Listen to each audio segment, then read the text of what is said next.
હવે જોઈએ 10.2 નો દાખલા નંબર 9. હવે 9મા દાખલામાં આપણને આપ્યું છે ત્રિકોણ PQR ના 3 શિરોબિંદુ આપ્યા છે. હવે પહેલા આપણે ત્રિકોણ PQR દોરી દઈએ અને એમાં કીધું છે કે R માંથી શિરોબિંદુ R માંથી દોરેલા મધ્યગાનું સમીકરણ શોધો. હવે ત્રિકોણ PQR છે ને R માંથી મધ્યગા દોરે. સપોઝ આ ત્રિકોણ આપણો PQR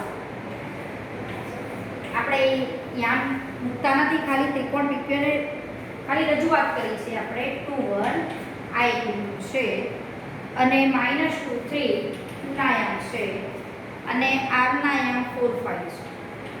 હવે શિરોબિંદુ r માંથી દોરેલી મધ્યગાનું સમીકરણ એટલે મધ્યગા કોને કહેવાય એ પહેલા સમજી લઈએ. મધ્યગા એટલે સામેના રેખાખંડના ફક્ત બે ભાગ કરે r માંથી દોરેલી મધ્યગા. ધારો કે મધ્યગા સામેના રેખાખંડને લંબ ના હોય, ફક્ત એના બે ભાગ જ કરે. લંબ રેખાખંડ હોય તો એના બે ભાગ પણ કરે અને લંબ પણ હોય. અને વેધ એટલે ફક્ત સામેના રેખાખંડને લંબ જ હોય. એવી એક લંબ રેખાખંડ વિશે પણ અહીંયા થોડીક માહિતી આપી દઈએ.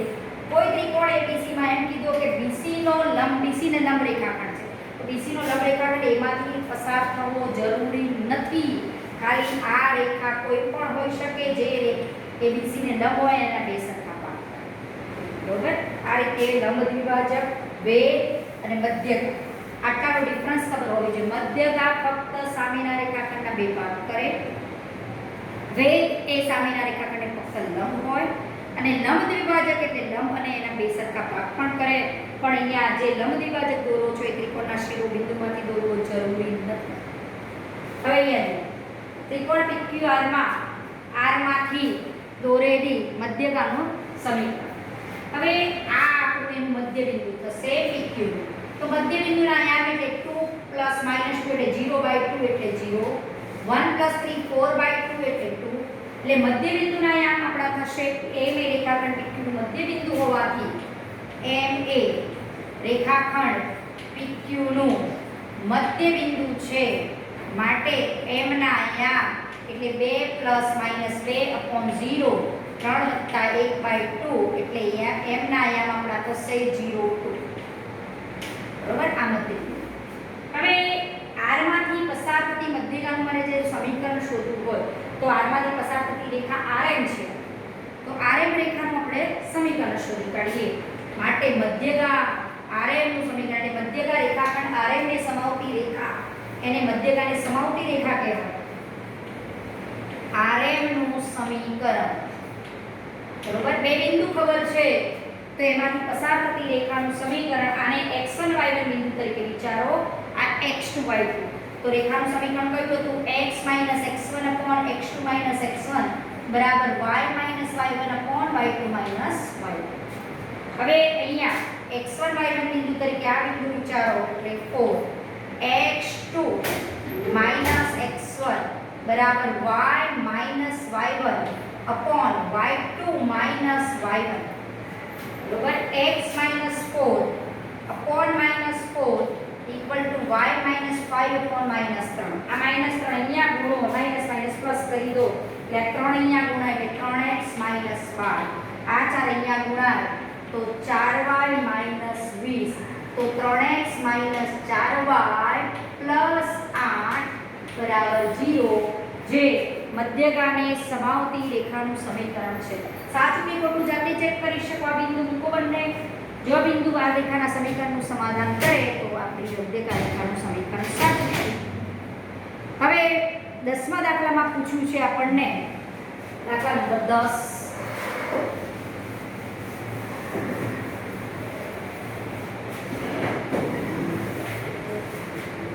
હવે 10મા દાખલામાં છે બે બિંદુમાંથી પસાર થતી રેખાને લંબ અને -3 5 માંથી પસાર થતી રેખાનું સમીકરણ.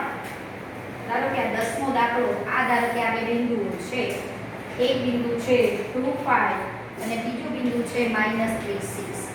આ બે બિંદુમાંથી પસાર થતી એક રેખા છે. એક રેખા ધારો કે આને AB રેખા છે. હવે આ રેખાને લંબ અને -3 5 1 આ રેખાને લંબ. આ રેખાને લંબ અને -3 5 કોઈ બિંદુ છે એમાંથી પસાર થતી રેખાનું સમીકરણ અહીંયા હોય છે કે ગમે ત્યાં બિંદુ છે -3 5 એમાંથી પસાર થતી રેખાનું સમીકરણ. હવે આ AB ને ધારો કે આની n નામ આપીએ તો AB ને લંબ રેખા છે n, તો AB નો પહેલા આપણે ઢાળ શોધી કાઢીએ. એના ઉપરથી l નો ઢાળ મળે અને l તો -3 π માંથી પસાર થાય છે. ઢાળનું સમીકરણ ઉપરથી રેખા l નું સમીકરણ. AB નો ઢાળ એટલે y2 - y1 x2 - x1 1 -1/5 આ રેખા AB નો ઢાળ. માટે l નો ઢાળ કેટલો થાય? રેખા AB l ને લંબ છે માટે l નો ઢાળ એ 5 થાય, કારણ કે બંનેના ઢાળનો ગુણાકાર તો -1 થાય, કારણ કે AB લંબ l છે. l નો ઢાળ મળ્યો, બિંદુ ખબર છે માટે રેખા l નું સમીકરણ જે -3 5 માંથી આ રેખા l પસાર થાય છે, માટે રેખા l નું સમીકરણ y - y1 બરાબર m * x - x2. x1 y1 માંથી પસાર થતી આટલા ઢાળવાળી રેખાનું સમીકરણ y - 5 બરાબર 5x + 15, તો 5x - y પ્લસ 20 બરાબર 0. 5x - y પ્લસ 20 બરાબર 0 એ આપણે માંગેલ રેખા l નું સમીકરણ બનશે. હવે જોઈએ દાખલા નંબર 11. 11માં દાખલામાં રકમમાં આવું છે, બે બિંદુ આપ્યા છે. બે બિંદુને જોડતો રેખાખંડ આપ્યો છે. ધારો કે આ બે બિંદુઓ A અને B છે. A ના આયામ 1 0 લો, B ના આયામ 2 3 લો. હવે આને જોડતા રેખાખંડને લંબ અને તેનું 1/n ગુણોત્તરમાં વિભાજન કરતી રેખાનું સમીકરણ છે. આ રેખાખંડને લંબ હોય, ધારો કે આ રેખાખંડને કોઈ એક લંબ અને આ રેખાખંડનું 1/n ગુણોત્તરમાં વિભાજન કરે છે આ રેખા, તો આ રેખાનું મારે સમીકરણ શોધવું છે, l નું સમીકરણ. AB એ l ને લંબ છે અથવા l એ AB ને લંબ છે. l રેખા એ રેખાખંડ AB નું 1/n ગુણોત્તરમાં વિભાજન કરે છે. તો આ રેખા l પર ધારો કે બિંદુ ધારો અને AB ના ઢાળ ઉપરથી મને l નો ઢાળ મળી જાય. રેખા l નું સમીકરણ શોધવું હોય તો ઢાળ બિંદુ ઉપરથી મને ઢાળ ખબર હોય, બિંદુ શોધી કાઢું તો રેખા l નું સમીકરણ મળે. હવે અહીંયા AB લંબ l છે કે AB નો ઢાળ પહેલા શોધી કાઢીએ. AB નો ઢાળ થશે y2 - y1 x2 - x1 એટલે 3. માટે l નો ઢાળ થશે તમારું -1/3, કારણ કે AB એ l ને લંબ છે. l નો ઢાળ. હવે l એ રેખાખંડ AB નું 1/n ગુણોત્તરમાં વિભાજન કરે છે. ધારો કે l રેખાખંડનું P બિંદુ લઈએ. ધારો કે રેખા l પરનું બિંદુ P એ રેખાખંડ AB નું 1/n ગુણોત્તરમાં વિભાજન કરે છે. ગુણોત્તરમાં વિભાજન કરે છે. કયું બિંદુ વિભાજન કરે છે? P બિંદુ. વિભાજન સૂત્રનો આપણે ઉપયોગ કરીએ. માટે P ના આયામ બરાબર કયું બિંદુ વિભાજન કરે છે? P બિંદુ. રેખાખંડ AB નું એક તરફથી 1/n ગુણોત્તરમાં, એટલે આ લેમ્બડા કયો આપણો? લેમ્બડા x2 x1 લેમ્બડા +1, એટલે આ x2 y2 અને x1 y1 તરીકે વિચારો તો lambda x2 x1 lambda +1, lambda y2 y1 lambda +1 આ p બિંદુના નામ થાય, એટલે 2 n અને 1 n n લસા ઉડ્યો, ઉપર 3 n અને 1 n n લસા ઉડ્યો, એટલે બિંદુ P ના આયામ મળ્યા કે જે રેખા L પરનું બિંદુ છે. રેખા L નો ઢાળ ખબર છે, રેખા L આ બિંદુમાંથી પસાર થાય છે P, એના આયામ ખબર છે, માટે રેખા L નું સમીકરણ બનશે. માટે રેખા L નું સમીકરણ y - y1 અને x1 y1 બિંદુ તરીકે વિચારો.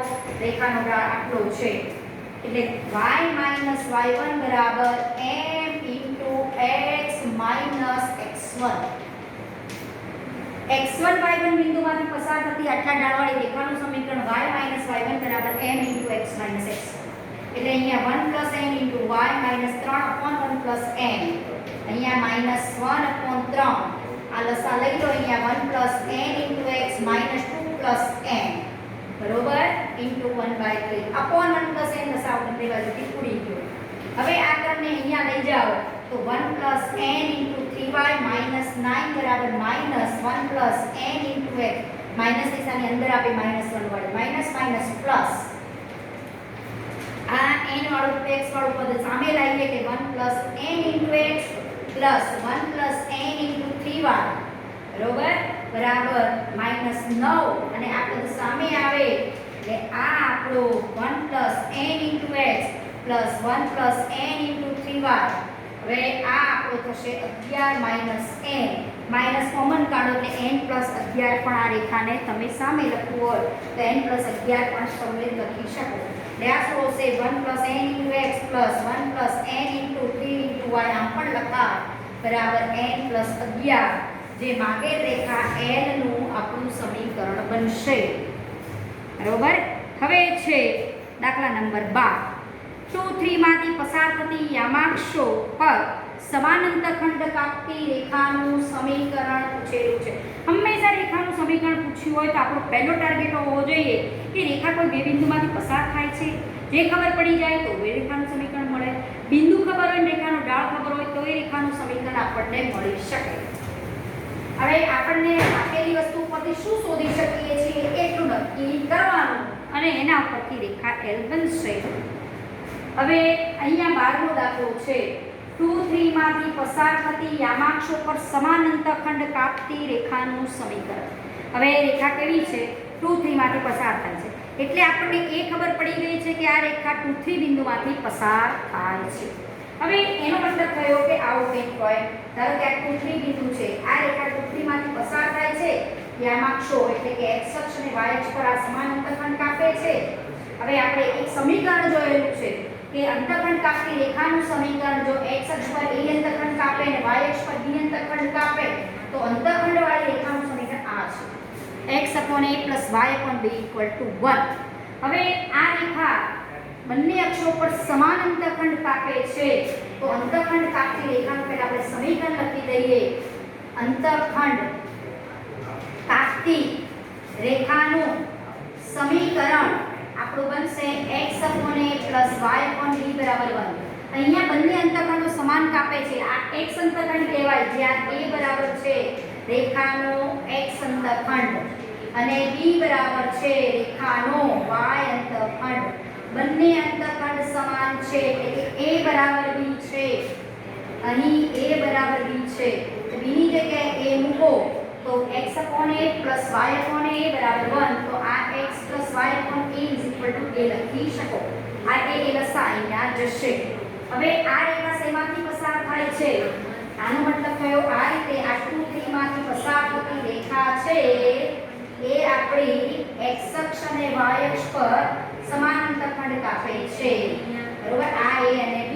તો બંને a અને b સરખા છે તો આ રેખાનું સમીકરણ પૂછ્યું છે હવે આ આપણી રેખાનું સમીકરણ આવું હતું બરોબર a અને b સરખા મળ્યા એટલે આપણને રેખાનું સમીકરણ આ રેખાનું સમીકરણ આવડ્યું જે આ જે રેખા જે છે એ 2 3 માંથી પસાર થાય છે 2 3 માંથી પસાર થાય છે માટે x તરીકે 2 મૂકો y તરીકે 3 મૂકો એટલે a બરાબર 5 મળે માટે a અને b પણ સરખા હોવાથી b બરાબર પણ 5 થાય માટે આ જે માંગેલ રેખાનું સમીકરણ બનશે માંગેલ રેખાનું સમીકરણ બનશે x / 5 + y / 5 = 1 એટલે x + y = 5 હવે એવું જરૂરી નથી કે આ તો આવી ગયું કે જે બંને અક્ષો પર સમાન અંતઃખંડ કાપે છે ધારો કે આ કોઈ રેખા હોય તો 2 3 માંથી આમ પસાર થતી હોય 2 3 માંથી આવી રેખા પણ પસાર થઈ શકે તો આ રેખાનો x અંતઃખંડ ને y અંતઃખંડ બંને અહીંયા તમે આ ઉગમ બિંદુમાંથી પસાર થતી રેખા થઈ એટલે ધારો કે લગભગ આપણને ચોપડીમાં પાછળ એક જ જવાબ આપેલો છે સ્વાધ્યાય 10.2 માં જોજો પાછળ એટલે લગભગ તમને અહીંયા એક જ જવાબ આપેલો છે પણ આવું પણ આપણે કંઈક વિચારી શકીએ આમાં આવી પણ રેખા હોય કે જે 2 3 માંથી પસાર થાય છે તો એવી રેખાનું જો મારે સમીકરણ શોધવું હોય તો કઈ રીતે શોધી શકો તો આ રેખા ક્યાંથી પસાર થઈ ઉગમ બિંદુ તો કહેવાય તો ઉગમ બિંદુમાંથી પસાર થતી એની એક્સ અંતખંડ પણ 0 કહેવાય, વાય અંતખંડ પણ 0 કહેવાય, તો બંને અંતખંડો ત્યાં પણ સરખા જ થયા કહેવાય. તો આવી પણ શક્યતા હોઈ શકે. એટલે હવે આને હું ધારો કે ઓ નામ આપું, નાને પી નામ આપું, તો રેખા OB નું સમીકરણ બે બિંદુમાંથી પસાર થતી રેખાનું સમીકરણ મળે. એટલે રેખા OB પણ મળી શકે. OB ની સમીકરણ x - x1 x2 - x1 બરાબર y - y1 y2 - y1.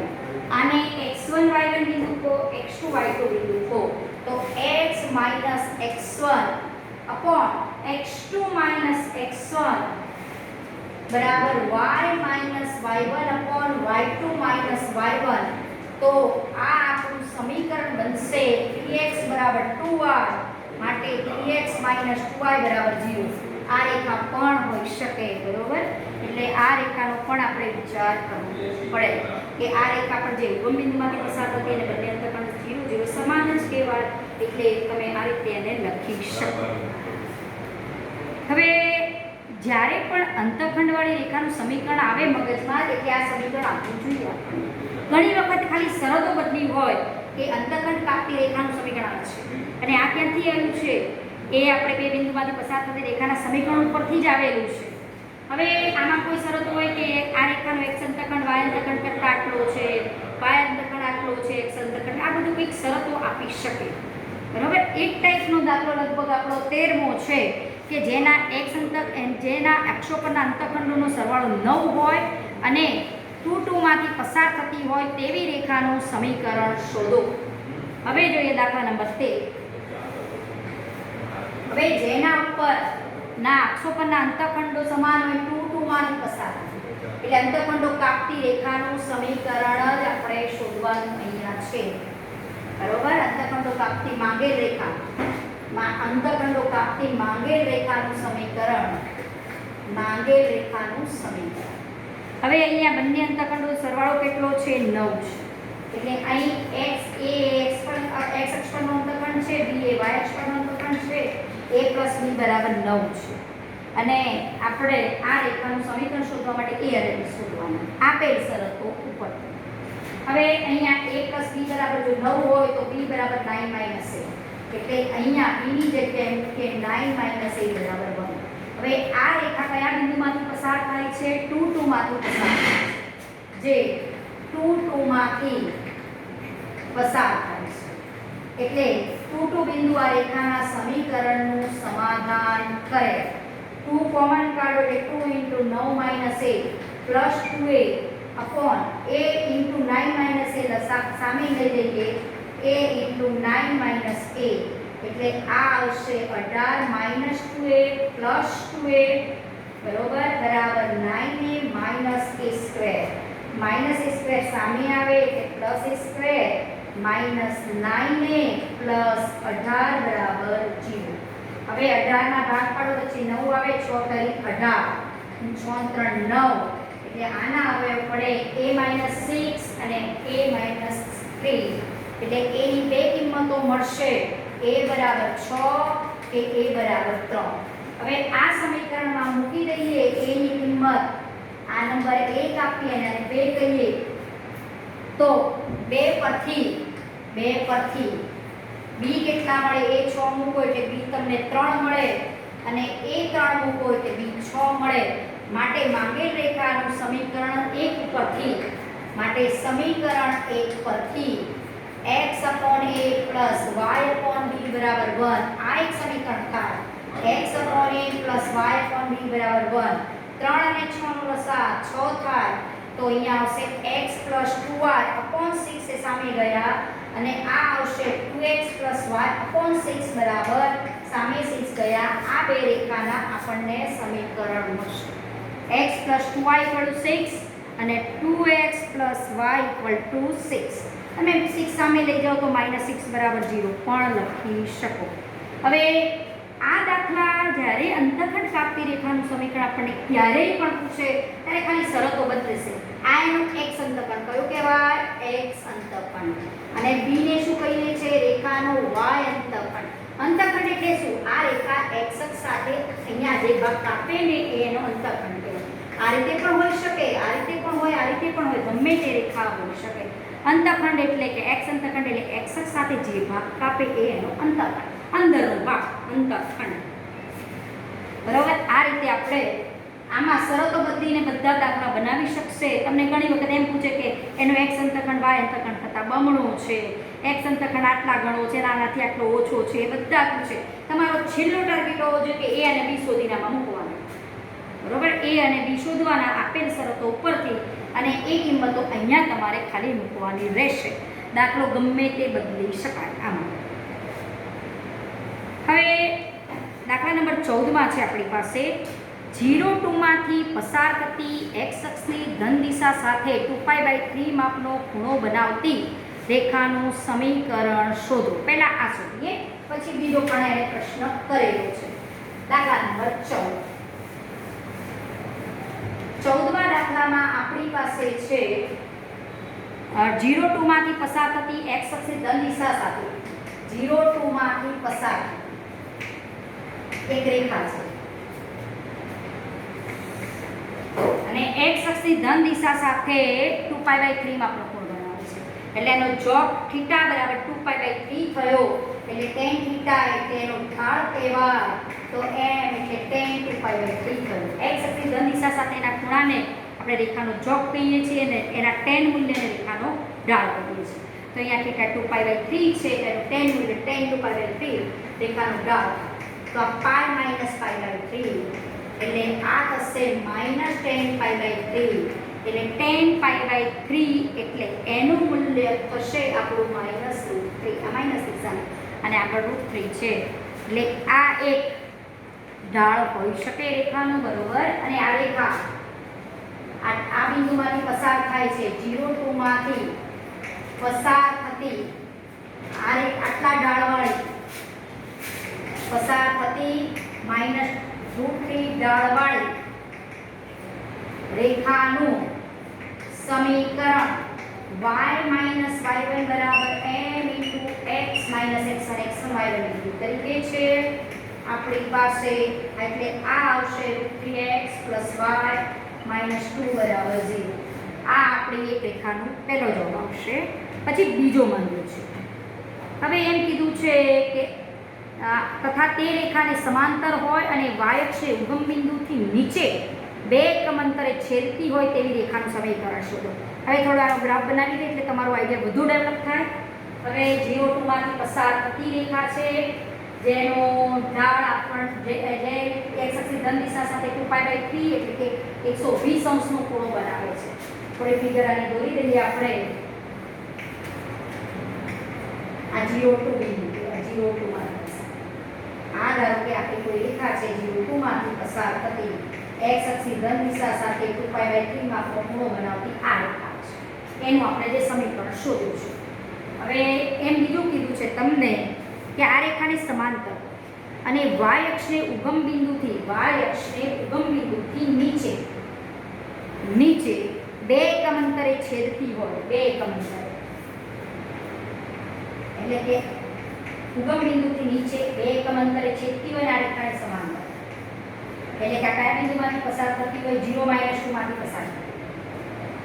આ રેખાને સમાંતર હોય અને y અક્ષને ઉગમ બિંદુથી 2 એકમ અંતરે નીચે છેદતી હોય તેવી આ રેખાને સમાંતર રેખાનું સમીકરણ શોધવાનું છે. ધારો કે હું આને L કહું અને સમાંતર રેખા M કહું. આ રેખા L નું મારું સમીકરણ. તો L નો જેટલો ઢાળ હોય ને એટલો જ એનો ઢાળ હોય. કેમ? કારણ કે L એ સમાંતર M છે. L સમાંતર M છે માટે M નો ઢાળ થશે આપણી રેખા M નો ઢાળ એ પણ આપણો થશે -√3. રેખા M નો ઢાળ. હવે રેખા M નો ઢાળ ખબર છે, બિંદુ ખબર છે જે 0 - 2 માંથી પસાર થાય છે. માટે રેખા M નું સમીકરણ y - y1 બરાબર m x - x1 x1 y1 માંથી પસાર થતી આટલા ઢાળવાળી રેખાનું સમીકરણ આ આપણું બનશે સમીકરણ. આ એક સમીકરણ જે પહેલા પ્રશ્નમાં માંગ્યું છે. પછી આપણે થોડો ગ્રાફ બનાવ્યો કારણ કે એને બીજો પ્રશ્ન પહેલા પ્રશ્ન આધારિત હતો એટલે એનો આપણે ગ્રાફ ડ્રો કર્યો. એટલે એના પરથી આઈડિયા L સમાંતર M છે એટલે L નો ઢાળ હોય એટલો જ M નો ઢાળ હોય એટલે બિંદુ ખબર છે ઢાળ બિંદુ પરથી રેખા એમનું પણ આપણે સમીકરણ શોધી શકીએ. પછી છે 15મો દાખલો. ઉગમ બિંદુમાંથી રેખા પર દોરેલા લંબનું લંબાત બિંદુ છે -2 દાખલા નંબર 15. 15મા દાખલામાં આપણી પાસે છે હવે ઉગમ બિંદુમાંથી રેખા ઉપર દોરેલા લંબનો લંબાત. ધારો કે આમ વિચારો આ ઉગમ બિંદુ છે, આ એક રેખા છે. આ ઉગમ બિંદુમાંથી આ રેખા પર દોરેલા લંબનો લંબાત છે આપણો -2 આ ધારો કે ઉગમ બિંદુ તે લંબાતનું બિંદુને એમ કહીએ તો તેવી રેખાનું સમીકરણ પછી પૂછ્યું છે શું ઉગમ બિંદુમાંથી ઉગમ બિંદુથી રેખા ઉપરના લંબનો લંબાત -2 હોય તેવી રેખાનું સમીકરણ આપણને શોધવાનું પૂછેલું છે. બરોબર. તો હવે આ ધારો કે AOM છે એ L ને લંબ છે, L ને લંબ રેખા છે. તો OM નો ઢાળ અને એના ઉપરથી M નો ઢાળ મળે, L નો ઢાળ મળે. OM નો ઢાળ એટલે y2 - y1 x2 - x1 ઉપરથી -9/2 OM નો ઢાળ મળે. માટે L નો ઢાળ થાય 2/9 કારણ કે L છે એ OM ને લંબ છે. બરોબર. એના ઉપરથી L નો ઢાળ મળે. હવે L એ -2 9 માંથી પસાર થાય છે માટે રેખા L નું સમીકરણ મળે.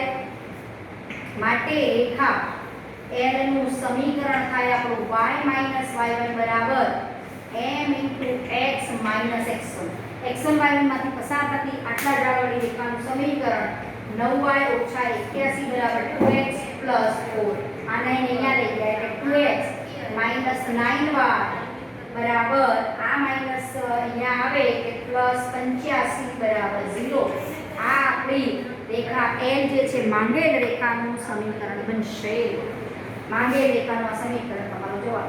હવે આપણને કઈ રેખા માંગી હતી જે OM ને લંબ હોય એના પર લંબાતનું બિંદુ આ ખબર હોય તો OM ના ઢાળ ઉપરથી L નું ઢાળ મળે અને બિંદુ ખબર છે એના ઉપરથી રેખા L નું સમીકરણ મળે.